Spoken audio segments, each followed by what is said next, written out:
Yeah. I felt like I was watching a replay of the leverage buying and junk bond days of Michael Milken and Drexel Burnham. Oh, okay. From the 1980s. There's something smelled wrong. We all knew that. To me, it looked like both parties had decided they would just break the financial system of our country. And why not? Bush and his guys were on their way out. Obama couldn't be blamed. Both of the candidates, McCain and Obama, voted in favor of the bailouts and the stimulus. It was just all too convenient, too organized. And the stimulus programs. We're all pretty logical people, and we know that there is no such thing as stimulating the economy without offsetting, depressing the economy later. Otherwise, why would we just stimulate the economy all the time and print new money all the time? We all knew that something didn't seem right, but not everyone could put their arms around it. Turns out there was more to it than just bad economics. Actually, as some of the other speakers have said, stimulus is not about economics at all. It's just a giant slush fund that could be used to buy votes for the 2010 election and line the pockets of all the politicians who are going to be employed over the Obamacare issue. I'm sweating. Stimulus was supposed to create immediate jobs, economic relief, but after being rushed through so urgently, unemployment continued to rise well above anybody's projections. Most of the money has been even held back. It hasn't even been spent where it was needed to be spent.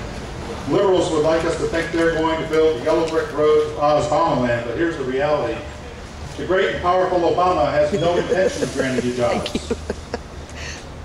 Actually, you're just destined to live in Munchkin land under the thumb of the big government. At the end of the Tea Party, I'm as David said, we don't much like the Wicked Witch of the West, Nancy Pelosi, either. Yeah, there you go. Do you remember the State of the Union address a couple of months ago? They're made in the USA.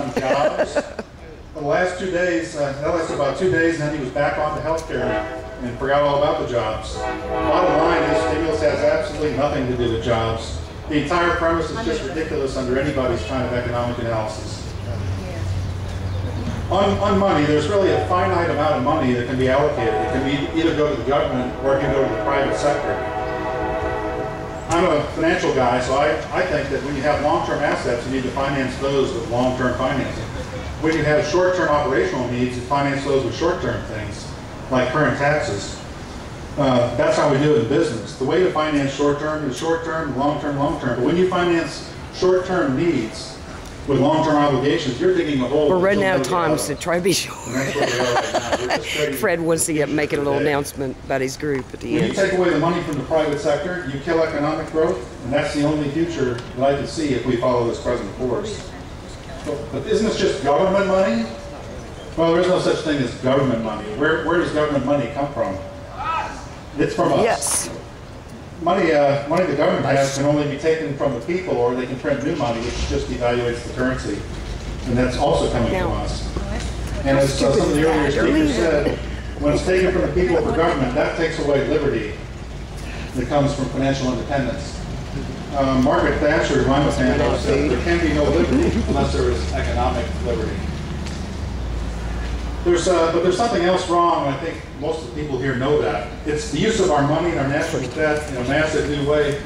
It's not just for the benefit of corporations, which is wrong, but it's starting to happen around the time of the 2008 elections. And there was a sharp turn there. There was a strangely anti-capitalist new president in Congress. And they were just openly using money and debt for social purposes. They were promoting change hysterically. A few people at the time recognized that their change was social. Furthermore, we were paying for it. They were talking jobs, economic recovery, but the real method were not tax cuts or government spending. No, she's going. She's got a short one. It's going to be short. And then I'm going to do a little thing real quick right after this guy gets done. I'm starting to leave, and I want to announce this retirement party. And it'll just take a second. She's going, and you'll be after him. Openly bribing And then we'll close it up. We can say the final prayer.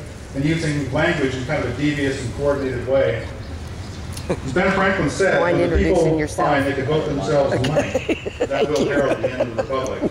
And I think I'm terrible with names. I'm going to get up there and call you something you're not. What are the politicians doing about it? Well, they're incentivizing people to join the ranks of the government recipient class. There are token words about getting people back to work, creating jobs, but there are a lot more real actions that are just discouraging employment and individual initiative. The United States has now reached a point where 53% of the citizens pay income tax and just 47% pay no taxes at all. We're just 3 points away from that tipping point where the majority of the people in the country will be able to just openly vote to have the government take away everything we own. About 40% of the citizens now receive benefits from the federal government, and they're not paying any taxes at all. They're just net users of taxes. Tax redistribution, it's already happening and in a big way. And those people are going to be pretty hard to convince if you want them to vote for somebody that might take away their freebies. So what is the future for taxpayers if we continue on this course? At some point, they're just going to stop investing, stop innovating, and become sheep like the majority of the population. What is the future for the taxpayers, non-taxpayers, who are receiving the money of the taxpayers? Well, welcome to the new plantation in America, where the masters reside in Washington, D.C., and the rest of us just work for them. And that is slavery. Yes, big government with socialist tendencies, that's the way for everlasting power in D.C. We're learning how to interpret the socialist language and methods. And when you observe these words and methods, you'll know when a politician is about to take your money. And if you watch carefully on the media, this is what they do. They'll talk about guilt.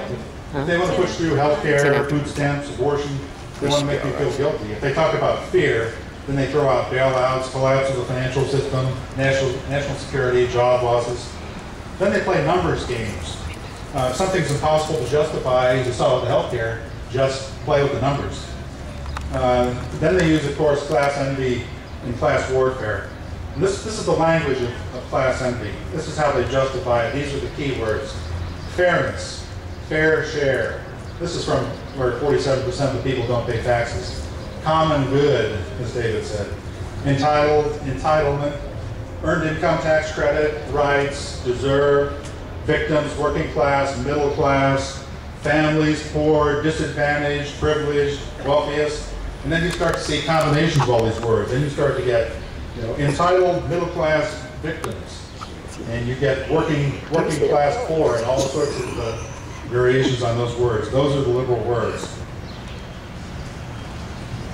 There's another trend that is different, and that's a really alarming growth in collusion between large corporations and government with the help of your money.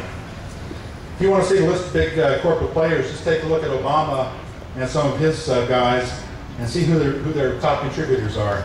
It's the people who are the biggest recipients of the bailouts. It's Goldman Sachs, Citicorp, Morgan Stanley, General Electric. It used to be that the big corporations were the evil guys. They were the evil, greedy people that took our money. But recently, the big corporations have figured out they can now collude with politicians and grab money safely and legally with government protection and cooperation. How does that work? Well, let's take, here's an example of General Electric. A few years back, they ran out of ways to keep their company growing. And they decided that they would just go political. It doesn't matter if we Their government collusion is so tight that they told us their we have as CEO, long as Jeffrey we wanted, Immelt, but is on the board of economic advisors for Obama. And of course, GE are in the top 20 contributors to Obama's campaign. So let's see how that plays out practically for all of us. The GE Capital, which is the most profitable part of GE, was a large recipient of the original bailout and AIG money. They were into mortgages and a lot of bad personal loans.